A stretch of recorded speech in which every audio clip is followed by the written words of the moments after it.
Drawing competition रहेको थियो हाम्रो old environment day special S Narayan English public स्कुलमा। कुन स्कुल भयो त विनर? आज 2082 साल 2 महिना 22 गते अथवा जुन 5 गते हाम्रो एस नारायण इङ्ग्लिस पब्लिक स्कुलमा आज ओल्ड इन्भाइरोमेन्ट डे भएकोले आयोजना गरेको यस inter school world environment special drawing competition रहेको थियो, जहाँ चाहिँ विभिन्न विद्यालयका विद्यार्थी भाइ बहिनीहरू गरिमामय कार्यक्रमलाई स्वीकारेर सहभागी हुनुभएको थियो। उहाँहरूको कला र उहाँहरूको ट्यालेन्टलाई सम्मान गर्नुपर्छ र उहाँले एकदम राम्रो आर्टवर्कहरू गर्नुभएको थियो, जुन हजुरले पनि देख्न सक्नुहुन्छ। र यस कार्यक्रममा विभिन्न विशिष्ट व्यक्तित्वहरू रहनुभएको थियो। बिरुवामा पानी हालेर कार्यक्रमलाई एकदमै प्लान्टलाई सेभ गर्नुपर्छ भन्दै सभ्य र भव्यताको साथ कार्यक्रम सञ्चालन भएको थियो। पोस्टर ड्रइङ कम्पिटिसनको थिम चाहिँ रहेको थियो इलिमिनेट प्लास्टिक पोल्युसन, जसले चाहिँ वातावरणमा पर्न गइरहेको असर र यसलाई कसरी न्यूनीकरण गर्न सकिन्छ। सुव्यवस्थित रूपमा यसको रिसाइकल गरेर मर्यादित ढङ्गले प्लास्टिकको प्रयोग नगर्ने, गर्ने परे पनि कम प्रयोग गर्ने, रिसाइकल युज हुने सामानहरूको प्रयोग गर्ने भन्ने विषयमा चाहिँ आधारित रहेर ड्रइङ कम्पिटिसन रहेको थियो। त्यही अनुसार चाहिँ उहाँले आर्टवर्कहरू गर्नु पर्थ्यो र त्यही अनुसार उहाँले गर्नु भइरहेको थियो। हामी सक्छौँ त सफा गरौँ, सक्दैनौँ त फोहोर पनि नगरौँ।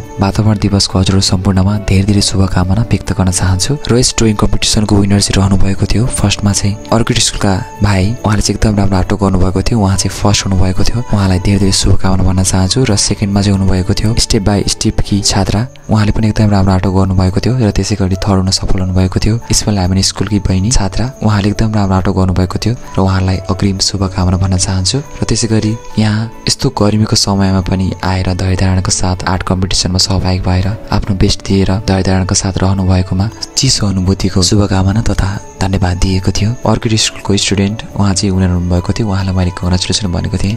उहाँ खुसी हुँदै थ्याङ्क यू भन्नु भइरहेको थियो। साँच्चै उहाँले चाहिँ एकदम राम्रो आर्टवर्क गर्नुभएको थियो। तपाईँको मेहनत र तपाईँको ट्यालेन्टलाई एकदमै धेरै सम्मान र किबिट भन्न चाहन्छु। जिन्दगी भनेको हार र जितको सङ्गम हो, त्यसैले अहिले हारे भनेर दुखी नहुनुहोस् र अहिले जिते भनेर मख पनि नपर्नुहोस्, प्रतीक्षा गर्नुपर्छ। समय सबैको आउँछ, मेहनत गर्न नछोड्नुहोस्, एक दिन सफल पक्कै भइन्छ, होइन र? Thank you for watching. हजुरको प्यारो आर्टिस्ट एन्ड मिनी ब्लगरसँग दयाल पनि बिदिनुहोस्। Okay bye, take care.